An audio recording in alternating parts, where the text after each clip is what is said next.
हाँ। इस video lecture में जिस चीज़ को हम देखने जा रहे हैं वो बेसिकली सीक्वेंशियल सर्किट्स हैं और उनकी इम्प्लीमेंटेशन भी देखेंगे हम वेरिलॉग के अंदर। उससे पहले थोड़ा सा रिव्यू कर लेंगे जनाब सीक्वेंशियल सर्किट बेसिकली होते क्या हैं। तो सीक्वेंशियल सर्किट्स वो सर्किट्स होते हैं कि जिनके अंदर सीक्वेंशियल एलिमेंट्स इन्वॉल्व होते हैं। सीक्वेंशियल एलिमेंट्स में बहुत सारी चीज़ें आ जाती हैं, लेकिन इन प्रैक्टिस जो मोस्टली यूज सीक्वेंशियल एलिमेंट है वो डी फ्लिप फ्लॉप है। डी फ्लिप फ्लॉप जिसकी आपने मॉडलिंग पिछली लेक्चर में देखी भी है कि किस तरीके से डी फ्लिप फ्लॉप को वेरिलॉग के अंदर मॉडल किया जाता है यूजिंग बिहेवियरल मॉडल। आज हम उसी की एक्सटेंशन देखेंगे जो कि सीक्वेंशियल सर्किट्स हैं। अच्छा, अब सीक्वेंशियल सर्किट्स में सिवाय सीक्वेंशियल एलिमेंट्स के और भी चीज़ें मौजूद होती हैं। मिसाल इसकी जो एक डेमोन्स्ट्रेशन है वो इस तस्वीर से देखी जा सकती है कि अ, इस तस्वीर में अगर आप गौर से देखें इस तस्वीर में अगर आप गौर से देखें तो इस तस्वीर के अंदर आपको ये दिखेगा कि इस तस्वीर में एक आपको ये एलिमेंट नज़र आ रहा है। ये फ्लिप फ्लॉप का सिंबल है। यानी जब आप आर्किटेक्चर डायग्राम्स बना रहे होते हैं डिजिटल सिस्टम में, तो ये सिंबल फ्लिप फ्लॉप के सिंबल को रिप्रेजेंट करता है, डी फ्लिप फ्लॉप के सिंबल को। इस तरीके से यहाँ पर भी ये चीज़ मौजूद है और बाकी सारे सिंबल्स तो आपके जाने माने ही हैं, OR gate, AND gate, NOT gate. तो sequential circuit as shown in this picture is a circuit which is a combination which has both the elements। यानी sequential elements भी उसके अंदर मौजूद होते हैं और combinational elements भी उसके अंदर मौजूद होते हैं। It's a combination of both कि जिनके कॉम्बिनेशन से मिल के फिर एक सर्किट इम्प्लीमेंट की जाती है या डिजाइन की जाती है फॉर यूजेजेस, और उसके डिफरेंट यूजेजेस हो सकते हैं।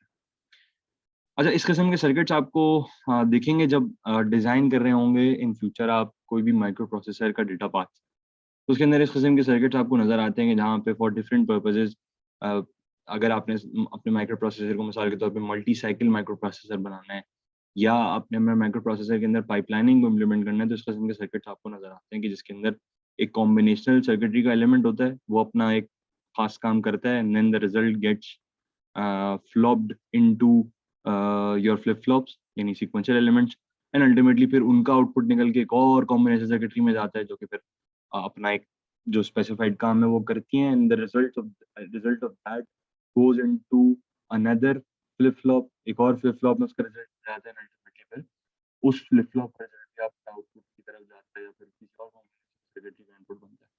तो this is how it goes. अब इस डेटा पाथ को बीच में रजिस्टर लगा के तोड़ने का मकसद यही होता है कि जो क्लॉक स्पीड है वो चूंकि डिपेंडेंट होती है उस डिले की कि जो आपकी कॉम्बिनेशन सर्किटरी ले रही है in order to execute the whole process। उस डिले को कम कर दिया जाए या उस डिले को तोड़ दिया जाए भी।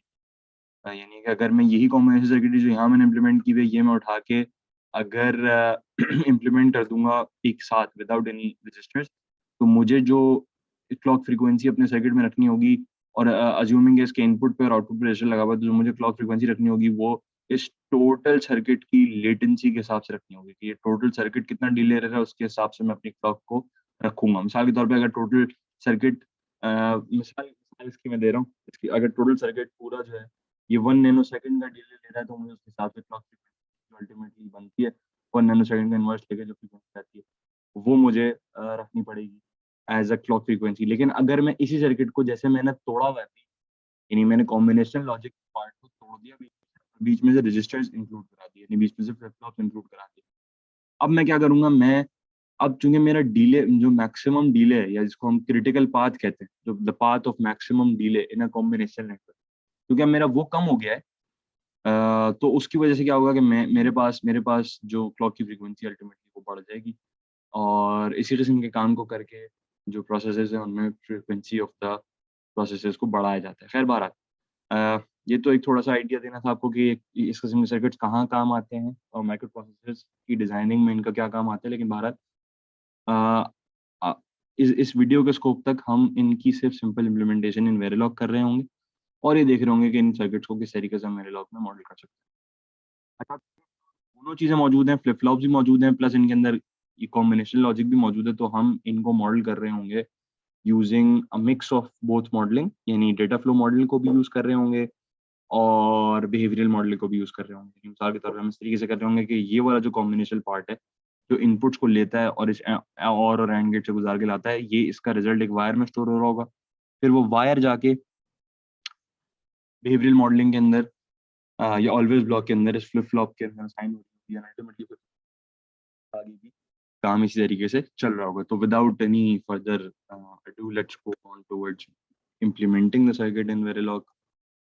इसके लिए हम अगेन फाइल्स मैंने पहले से बना ली हैं, टेस्ट बेंच और सीक्वेंशियल सर्किट के डिज़ाइन की। सिर्फ ये इसको यहाँ से कॉपी कर लूँ। अच्छा, अब चीज़ देखने की है वो ये है कि अब मुझे किस तरीके से अपनी मॉडलिंग करनी है। अब मैंने यहाँ पे इनपुट्स और आउटपुट्स पहले से डिक्लेयर किए हैं as per the discussed circuit. तो अब इसको मैं आके देख लेता हूँ क्या करना। तो सबसे पहले मैं एक वायर असाइन कराता हूँ। सबसे पहले मैं लिख लेता हूँ कि implementing the combinational logic for of flip of first resistor. ठीक है सर। अब इसमें होगा क्या, मैं हम कर रहे हैं, हम ये combination logic in the first place कि जो इस फर्स्ट रजिस्टर का इनपुट बने, यानी कॉम्बिनेशन लॉजिक का आउटपुट है, as you can see here, is acting as an input to this register. तो हम वो चीज इंप्लीमेंट करने जा रहे हैं। तो इट्स सिंपली नथिंग कि दो इनपुट्स को और किया गया और फिर उनका जो और का रिजल्ट है वो आके एंड गेट पास ऑन किया गया। अच्छा, अब इसके बाद क्या होगा? इसके बाद I just declare a wire कि जिसके अंदर मैं ये कह रहा हूँ कि मैं इस वायर का नाम रख देता हूँ result combinational, COMB for combinational reg, यानी रजिस्टर 1 का जो इनपुट कॉम्बिनेशनल नेटवर्क है का जो रिजल्ट है वो इस वायर में स्टोर होगा। ये नाम है, इस नाम को आप कुछ भी दे सकते हैं अपनी मर्जी से। और उसके बाद मैं यहाँ पे साइन करा देता हूँ इसके अंदर कि भाई सीधा सीधा वही कॉम्बिनेशनल मॉडलिंग, सीधे सीधे डेटा फ्लो मॉडलिंग आज से पहले से करते आए हैं, इज इक्वल्स टू सर्किट में ए और बी को और किया गया है, ए और बी, और इस पूरे को एंड किया गया है सी के साथ, एंड सी। ठीक है जी, ये इम्प्लीमेंटेशन हो गई। द नेक्स्ट फेज इज कि मैं इस रिजल्ट को जब मैं वायर में स्टोर करा दिया, जो वायर मैंने डिक्लेयर किया था, अब इस वायर को मुझे इस फ्लिप फ्लॉप का इनपुट बनाना है। तो उसके लिए मुझे ज़ाहिर है कि रजिस्टर डिक्लेयर करना पड़ेगा। तो मैं उस रजिस्टर को यहाँ पे डिक्लेयर कर लेता हूँ, रजिस्टर, उसका नाम भी मैं रेज 1 के नाम से रख देता हूँ। सब रेज 1 के नाम से रख दिया। मुझे अब चूंकि मुझे रजिस्टर्स को यूज़ करना है अपने डिज़ाइन के अंदर, तो obviously I need a clock plus I also need a reset pin, जिसको मैं रीसेट के लिए, रजिस्टर के रीसेट के लिए यूज़ कर सकूँ। तो I have to have these inputs as well in my design, reset clock. अच्छा, अब मैं ऑलवेज ब्लॉक के जरिए से मॉडल करने जा रहा हूँ अपने पहले रजिस्टर को, और क्लॉक बिगिन एंड। इसके अंदर सबसे पहले तो, क्योंकि मुझे रीसेट की कंडीशन भी डालनी है, तो सबसे पहले मैं कह देता हूँ कि भाई अगर आपका रीसेट का सिग्नल, जो आपकी RST का सिग्नल है, if it is high, if it is equal to 1v1, then just simply do one thing कि आप रजिस्टर के अंदर रेज 1 के अंदर 1v0, चूंकि एक बिट का चूंकि रजिस्टर है तो 1v0 आप सेव करा दें। अगर ऐसा नहीं है और रीसेट की पिन हाई नहीं है, रीसेट की पिन लो है, तो आपने अपनी नॉर्मल फंक्शनैलिटी करनी है। उस सूरत में आप क्या करेंगे, रेज 1 के अंदर असाइन करा दें उस वायर की वैल्यू के जो उसके कॉम्बिनेशनल सर्किट के कॉम्बिनेशनल नेटवर्क का आउटपुट है, जो कि हमने पहले डिजाइन कर लिया। अच्छा, अब इस पूरी डिजाइनिंग से हुआ क्या, हुआ ये कि रेज 1 के अंदर जो हमारा डिजायर्ड वायर था वो आके फ्लॉप हो गया, और डिजायर्ड वायर अपने अंदर इस कॉम्बिनेशन सर्किटरी का रिजल्ट रखता था। सही, यहाँ तक का सर्किट हमारा इम्प्लीमेंट हो गया, and now will move further कि हम बाकी सर्किट को इम्प्लीमेंट करें। अब अगर आप बाकी सर्किट में देखें तो जो सर्किटरी है, इसके अंदर जो इनपुट आ रहा है, यानी इस नॉट गेट का जो इनपुट है बेसिकली, वो इस रजिस्टर 1 की वैल्यू का है।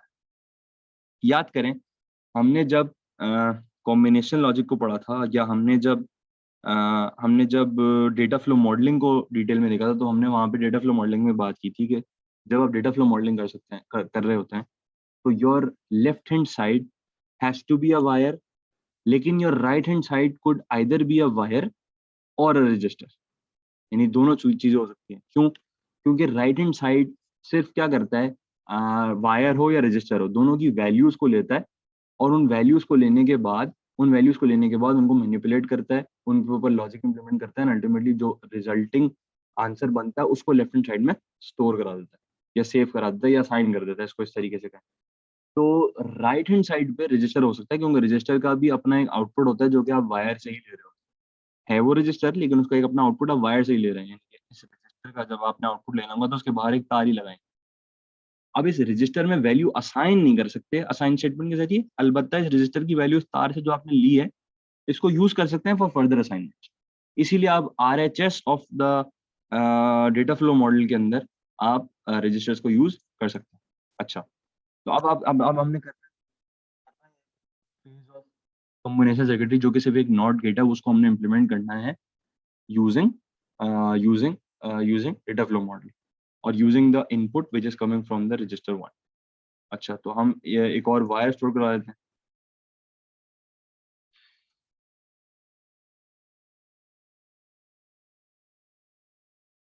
एक और हम वायर स्टोर करवा देते हैं कि implementing the logic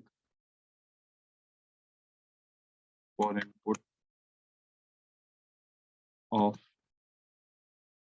implementing the combinational logic for input of register,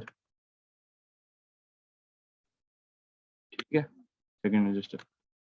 अब इसके अंदर हम वायर एक स्टोर कराते हैं कि जो होगा बेसिकली जिस फैशन में हमने पहला वायर स्टोर कराया था, रिजल्ट यानी सेकेंड रजिस्टर के जो कॉम्बिनेशनल सर्किटरी का रिजल्ट है वो इस वायर के अंदर आके स्टोर होगा। सर्किट में दिखाऊं तो सेकेंड रजिस्टर के जो कॉम्बिनेशन सर्किटरी का रिजल्ट है वो इस वायर में आके असाइन होगा, और ये वायर फिर हम एक और रजिस्टर के अंदर फ्लॉ कर देंगे जिसको हम रजिस्टर पाएंगे 12। तो इसको मैं असाइन करा देता हूँ। असाइन, अब इस वायर के अंदर क्या चीज असाइन होने वाली है, इस वायर के अंदर बेसिकली नॉट गेट से गुजारा जाएगा रिजल्ट ऑफ रेज 1 को, क्योंकि अगर आप गौर से देखें इस रजिस्टर 1 से आने वाले रिजल्ट को नॉट गेट से गुजारा जाएगा और इस वायर के अंदर असाइन करा दिया जाएगा। क्योंकि हम रेज 1 को लेंगे, अगेन नोट करें, हम एक डेटा फ्लो मॉडल यूज कर रहे हैं, लेकिन हम उसकी राइट हैंड साइड पे एक रजिस्टर को रख रहे हैं जिसकी हमें इजाजत होती है, सिर्फ लेफ्ट हैंड साइड पे हम रजिस्टर को नहीं रख सकते। अच्छा, इस काम को कराने के बाद the next phase obviously is कि हम इस वायर को उठाएं और रजिस्टर 2 के अंदर असाइन कर दें, या रजिस्टर 2 के अंदर फ्लॉप करा दें टेक्निकली इसको। तो रजिस्टर 2 को अगर आप देखें तो उसका इनपुट जो है वो यही वायर है कि जो अभी जिसकी अभी हमने लॉजिक इंप्लीमेंट कर ली। तो अब रजिस्टर 2 को ज़ाहिर हमें डिफाइन भी करना पड़ेगा। तो लेट्स डिफाइन रजिस्टर, जिसको हम अगेन उसी नॉमेनक्लेचर के साथ डिफाइन करेंगे कि जिससे हमने रजिस्टर 2 को रजिस्टर 1 को डिफाइन किया था। अच्छा, मजे की बात है कि एक ही ऑलवेज ब्लॉक को यूज करते हुए आपके डिजाइन में जितने भी रजिस्टर्स हैं सबको आप डिजाइन कर सकते हैं, तो आप मॉडल कर सकते हैं। सर्किट कैसे सही इंप्लीमेंट होता है, फिर सर्किट इम्प्लीमेंटेशन डिपेंड्स ऑन के what you are connecting in it. ठीक है, आप उस चीज से इट बेसिकली शोज कि आपने सर्किट किस तरीके से बनाया है।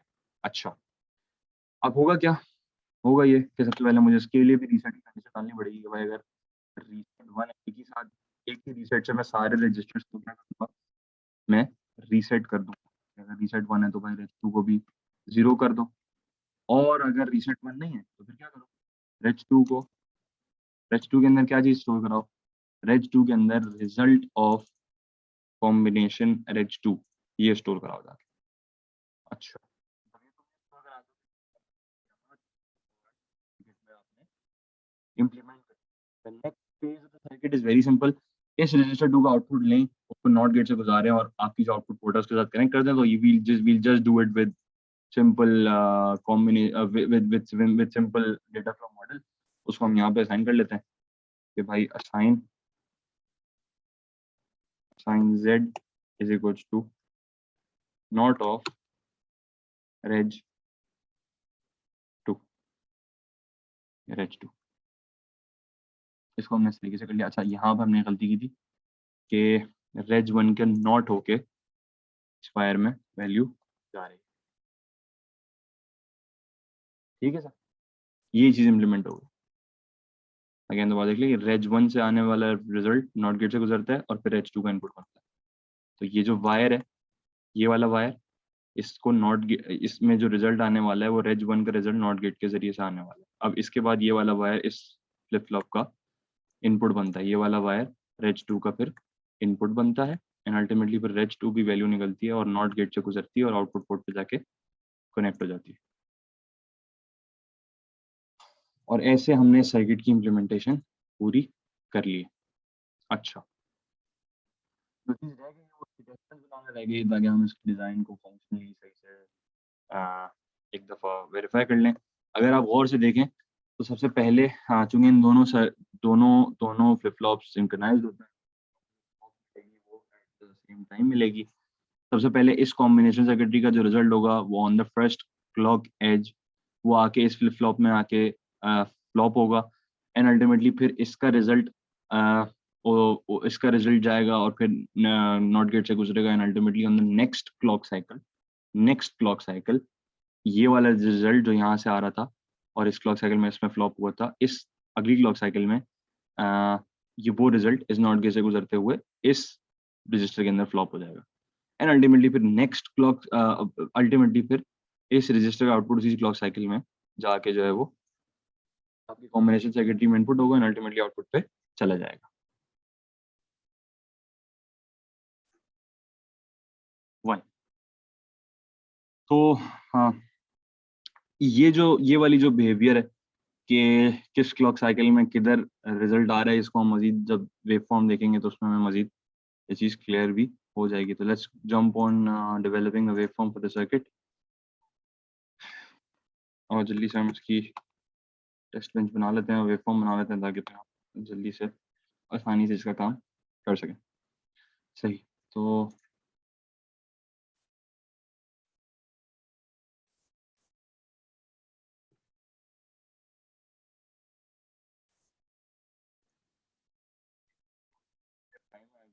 created the test bench on my own। ये टेस्ट बेंच आपने पहले भी, जब आप डी फ्लिप फ्लॉप की वीडियो देख रहे होंगे तो यकीनन आपने देखी होगी, वहाँ पे क्लॉक जनरेशन किस तरीके से होती है और फिर आप इनपुट्स किस तरीके से जनरेट करते हैं, सारी चीज़ें हम लोग पहले देख चुके हैं। सिर्फ यहाँ पे, वहाँ पे भी आपने यकीनन देखा होगा कि रीसेट किस तरीके से दिया जाता है एक फ्लिप फ्लॉप को रीसेट करने के लिए टेस्ट बेंच के अंदर, और जाहिर है कि उसके बाद बाकी सारे मामला कैसे होते हैं। तो इट्स जस्ट दैट, और ये मैंने रन करके जीटी के पास पोल ली है। अगर आप इस जीटी के वेव को गौर से देखें तो ए और इनिशियली 100 और हाई हुई का मतलब ये है कि आपका जो आउटपुट है उसको ज़ीरो जाना चाहिए। और क्योंकि रजिस्टर्स को मैंने वापस रीसेट करके ज़ीरो कर दिया है, प्लस आउटपुट के ऊपर भी एक चीज़ ऐड कर दी है कि जब रीसेट की पिन लो हो तो ही आउटपुट काम करे, वरना ना करे। यानी कि रीसेट की पिन हाई होगी तो इस आउटपुट का रिजल्ट ज़ीरो हो जाएगा। इसको इसलिए किया जाता है ताकि आप अपने जो सर्किट उनको टोटली रीसेट कर सकें जब आप रीसेट का सिग्नल हाई करें। उसके बाद अगर आप गौर से देखें तो 100 सेकंड के बाद ए, बी और सी की वैल्यू को चेंज किया जाता है। ए की वैल्यू 0 रहती है, बी की वैल्यू 1 हो जाती है, सी की वैल्यू 1 हो जाती है। तो अगर आप गौर से सर्किट को देखें और इस सर्किट के अंदर ये देखें कि सर्किट के अंदर बेसिकली हो क्या रहा है, तो ए की वैल्यू 0 है according to our test bench, B की वैल्यू भी 0 है, ठीक है। और मैं इस टेस्ट बेंच को यहीं पे ले आता हूँ। ए की वैल्यू 0 है according to the test bench, जहाँ पे मेरा कर्सर मौजूद है, ए की वैल्यू 0 है, बी की वैल्यू 1 है और सी की वैल्यू 0 है, सी की वैल्यू भी 1 है, आई एम सॉरी। तो जब ए और बी होगा तो चूंकि बी की वैल्यू 1 है तो यहाँ पर 1 आ जाएगा, यहाँ और सी की वैल्यू ऑलरेडी 1 है तो इस एंड गेट का रिजल्ट भी जो है वो 1 जनरेट हो रहा होगा। इसको मजीद हम वेरीफाई इसलिए इस तरीके से भी कर सकते हैं कि जो हमारा सर्किट रेज 1 है, यानी कि जो combinational circuit of the register 1 है, कि जिसको हमने ये वाला वायर जिसको हमने नाम दिया था, उसकी वैल्यू भी इस पर्टिकुलर इंस्टेंस पे जैसे कि आप देख सकते हैं इस सिग्नल की वैल्यू भी 1 हो जाती है। अच्छा, अब ये सिग्नल फ्लॉप होता है इस रजिस्टर के अंदर जिसको हमने रेज 1 का नाम दिया था, तो हम रेज 1 को भी देख लेते हैं। अब अगर आप गौर से देखें तो रेज 1 सबसे पहले तो क्लॉक साइकिल में आने के बाद रीसेट होता है, नहीं जैसे ही पॉजिटिव वजह तो क्लॉक आती है तो उस वक्त ये सिग्नल रीसेट होकर 0 हो जाता है रजिस्टर 1 की वैल्यू, प्लस जो उसके इनपुट की वैल्यू है वो before the next clock cycle, before the next cycle arrives या the next positive edge arrives, उसकी वैल्यू 1 है। जैसे ही next positive edge the cycle आती है तो इस रजिस्टर 1 की वैल्यू भी क्या हो जाती है, ये 1 इसके अंदर फ्लॉप हो जाता है। अच्छा, अब इस 1 के फ्लॉप होने के साथ ही ये रजिस्टर 1 इनपुट बना था इस कॉम्बिनेशनल सर्किट के पीस का, कि जिस कॉम्बिनेशन सर्किट का जो आउटपुट था उसको हमने सर्किट रिजल्ट कॉम रेज 2 के अंदर स्टोर किया था। तो चूंकि 1 से आने वाला रिजल्ट 1 है एज यू कैन सी, तो इस इंस्टेंस पे इस कॉम्बिनेशनल सर्किट ने जो रिजल्ट दिया है, क्योंकि कॉम्बिनेशन सर्किट फौरन से रिजल्ट दे देता है, तो उस वक्त उसने जो रिजल्ट दिया है वो 0 दिया है, क्योंकि जाहिर है 1 को जब वो नॉट गेट से गुजारेगा तो उसको 0 कर देगा। अच्छा, अब इस नॉट गेट का रिजल्ट अगेन इस वायर का रिजल्ट फ्लॉप होने वाला है रेज 2 के अंदर, तो हम रेज 2 को भी देख लेते हैं। रेज 2 को जब हम देखेंगे तो रेज 2 को अगर आप देखें तो नेक्स्ट अब यहाँ पे आपको दिख रहा होगा कि जी इसके इनपुट को तो 0 किया हुआ है हमने, यानी कि इसका इनपुट तो 0 हुआ हुआ है, क्योंकि हमने देखा कि जब रेज 1 से 1 आ रहा है तो वो नॉट गेट हो जाता है, ये तो ठीक है। लेकिन जब रेज 2 की वैल्यू हम इसी इंस्टेंस पे देखते हैं तो वो 1 है। वो इसलिए है क्योंकि उसने उसने उसने यहाँ से एक पीछे से उसको एक वैल्यू आ रही थी पहले से, कि जिसकी वजह से ये 1 हुई थी। लेकिन एक्चुअल जो उसका इनपुट वैल्यू है, कि जो हमारे इस इनपुट की वजह से जो हमने यहाँ पे इनपुट दिया है, वो वैल्यू जो यहाँ पे 0 है, ये इस नॉट गेट ने जो उस वैल्यू को 0 किया, इस रेज 1 से आने वाली वैल्यू को जब इस नॉट गेट ने 0 किया है, ये कब फ्लॉप होगी, ये अगली क्लॉक साइकिल पे फ्लॉप होगी। यानी कि ये आने वाला 0 इस क्लॉक साइकिल पे, यानी इस positive edge of the cycle पे रेज 2 के अंदर फ्लॉप होगा और रेज 2 की वैल्यू भी क्या हो जाएगी, 0 हो जाएगी। अब अगर आप सर्किट में वापस देखें तो रेज 2 की वैल्यू इस नॉट गेट का इनपुट बन रही है, कि जो फिर अल्टीमेटली z बन रहा है, z यानी इस 0 पे, यानी इस वैल्यू 0 को जब नॉट गेट से गुजारेंगे तो अल्टीमेटली आपको जो आउटपुट z है, मैंने हाईलाइट किया हुआ है, इस इंस्टेंस हो जाएगा 1 हो जाएगा, एंड अल्टीमेटली आपका आउटपुट एज एक्सपेक्टेड आ रहा है। So that was all about the sequential circuits. इसमें मजीद कॉम्बिनेशन, मजीद डिटेल्ड सर्किट बनाए जाते हैं। यहाँ पे हमने सिर्फ सिंगल बिट पे सारा काम किया है, ये मल्टीपल बिट पे भी काम होता है और इसके अंदर मजीद डिफरेंट कॉन्सेप्ट्स भी आते हैं। About the video. Hope it was interesting for you. Until next time, it's goodbye from me.